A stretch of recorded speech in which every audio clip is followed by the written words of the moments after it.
আসসালামু আলাইকুম। আজকের বাংলা নিউজে সবাইকে জানাচ্ছি স্বাগতম। শুরুতে জানাচ্ছি বিশ্বের আলোচিত খবরের শিরোনাম। ট্রাম্পের সাথে আলোচনায় জিম্মিদের মুক্তির বিষয়টি পুনর্ব্যক্ত করা হয়েছে জানিয়েছেন নেতানিয়াহু।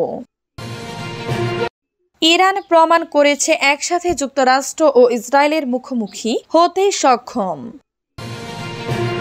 লেবাননে হামাস যোদ্ধার উপর হামলায় নিহত ৩, আহত ১৩। ইসরায়েলি সামরিক প্রকল্প নির্মাণে $১.৫ বিলিয়ন ঢালছে যুক্তরাষ্ট্র। আইসিজিকে যেহেতু স্বীকৃতি দেয় নাই, সেজন্য প্রতিশ্রুতিবদ্ধ নয় তালেবান। পাকিস্তানের সঙ্গে যুদ্ধবিরতি নিয়ে ভারতের দাবি নাকচ করল যুক্তরাষ্ট্র। এতক্ষণ শুনছিলেন বিশ্ব আলোচিত খবরের সংবাদ শিরোনাম। এবার বিস্তারিত। আমাদের খবরটি যদি ভালো লেগে থাকে অবশ্যই লাইক, কমেন্ট, শেয়ার করতে ভুলবেন না। ট্রাম্পের সাথে আলোচনায় জিম্মিদের মুক্তির বিষয়টি পুনর্ব্যক্ত করা হয়েছে জানিয়েছেন নেতানিয়াহু। ইসরায়েলি প্রধানমন্ত্রী বেনিয়ামিন নেতানিয়াহু মার্কিন প্রেসিডেন্ট ডোনাল্ড ট্রাম্পের সাথে হোয়াইট হাউসে আলোচনার সময় গাজায় জিম্মিদের মুক্তির বিষয়টি পুনর্ব্যক্ত করেছেন এবং হামাসকে পরাজিত করার জন্য চলমান সামরিক অভিযান নিয়ে বার্তা সংস্থা এএপি এ খবর জানিয়েছে। মঙ্গলবারের ৮ জুলাই এই বৈঠকটি ছিল দুই নেতার মধ্যে ২৪ ঘন্টার মধ্যে দ্বিতীয় বৈঠক। একটি চুক্তিতে পৌঁছানোর জন্য ট্রাম্প নেতানিয়াহুর উপর চাপ বাড়িয়েছিলেন যাতে গাজা যুদ্ধের ট্র্যাজেডির অবসান ঘটানো যায়।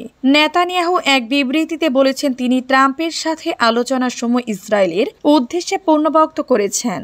তিনি বলেছেন, আমরা আমাদের জিম্মিদের মুক্তির প্রচেষ্টার উপর মনোনিবেশ করেছি। তিনি বলেন, আমরা এক মুহূর্তের জন্য দমে যাচ্ছি না এবং আমাদের বীর সৈন্যদের অবিহিত সামরিক অভিযান বাড়ানোর কারণে এটি সম্ভব হয়েছে। ইরান প্রমাণ করেছে একসাথে যুক্তরাষ্ট্র ও ইসরায়েলের মুখোমুখি হতে সক্ষম। ইরানের ইসলামী বিপ্লবী গার্ড বাহিনীর সাবেক প্রধান commander major general Mohsin Rezaei বলেছেন, গত মাসে ইসরায়েলি ও যুক্তরাষ্ট্রের আগ্রাসনের পাল্টা জবাবের মাধ্যমে ইরান প্রমাণ করেছে যে তারা ওয়াশিংটন ও তেল আবিবকে একসাথে চ্যালেঞ্জ করার ক্ষমতা রাখে। টেলিভিশনে সম্প্রচারিত এক সাক্ষাৎকারে রেজাই বলেন, ইরানের এই সফল প্রতিরোধ লেফটেন্যান্ট জেনারেল কাসেম সুলাইমানির সেই কথার কথা মনে করিয়ে দেয় যখন তিনি বলেছিলেন, আমি সেই ব্যক্তি যে তোমাদের চ্যালেঞ্জ করতে পারি। বুধবার ৯ জুলাই এক প্রতিবেদনে এ খবর দিয়েছে মেহর নিউজ। রেজাই বলেন, এই কথাটি পুরোপুরি প্রমাণিত হয়েছে ইরানের পাল্টা হামলার মাধ্যমে।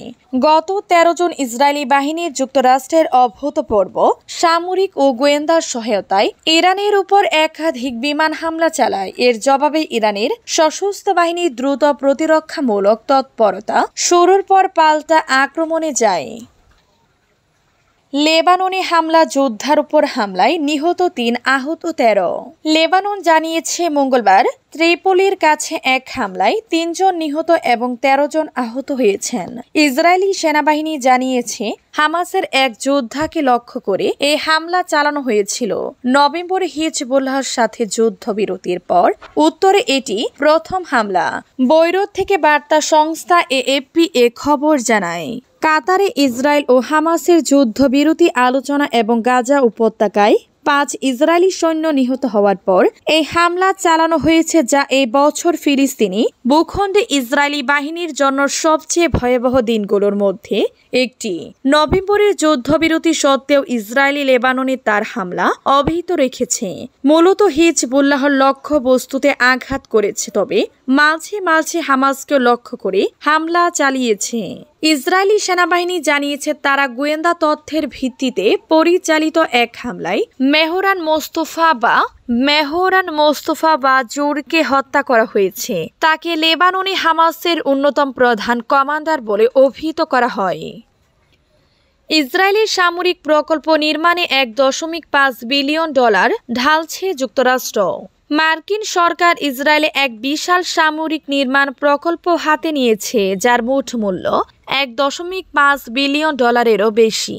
নতুন প্রকাশিত নথি অনুসারে তেল আবিবকে প্রদত্ত মার্কিন সহায়তার অংশ হিসেবে ওয়াশিংটন নিজে এই প্রকল্পগুলোর অর্থ যোগান দিচ্ছে। এই বিস্তৃত উদ্যোগের আওতায় তৈরি হচ্ছে বিমান ঘাঁটির রানওয়ে, হেলিকপ্টার হ্যাঙ্গার, গোলাবারুদ সংরক্ষণাগার, কমান্ড সেন্টার এবং ইসরায়েলি সামরিক বাহিনীর সায়েতে 13 নৌ কমান্ডো ইউনিটের জন্য একটি সদর দফতর। মার্কিন সেনা প্রকৌশল কোরের নথির বরাদ্দে এসব তথ্য জানিয়েছে ইসরায়েলি দৈনিক হারেঞ্জ।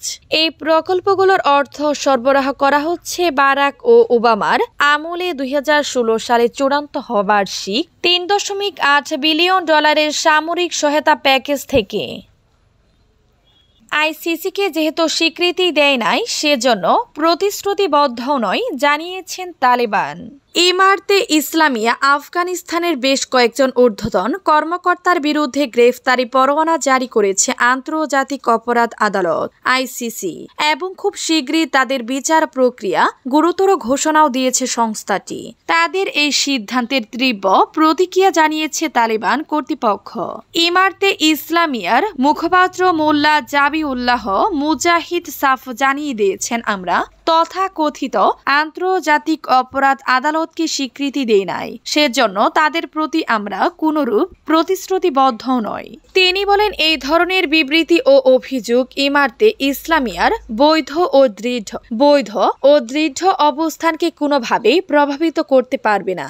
মোল্লা মুজাহিদ বলেন, এই আদালত ও তাদের মিত্ররা গাজায় প্রতিদিন শত শত নারী ও শিশুকে নির্মমভাবে হত্যা করা দেখেও চুপ থাকে, সেজন্য তাদের পক্ষ থেকে ন্যায় বিচার ও মানবাধিকারের কথা বলা অত্যন্ত লজ্জাজনক। তিনি বক্তব্য করেন, ইহুদিবাদী সরকার ও তার মিত্রদের দ্বারা সংঘটিত গণহত্যা আজও অব্যাহত রয়েছে তথাকথিত এই আদালতের চোখের সামনে।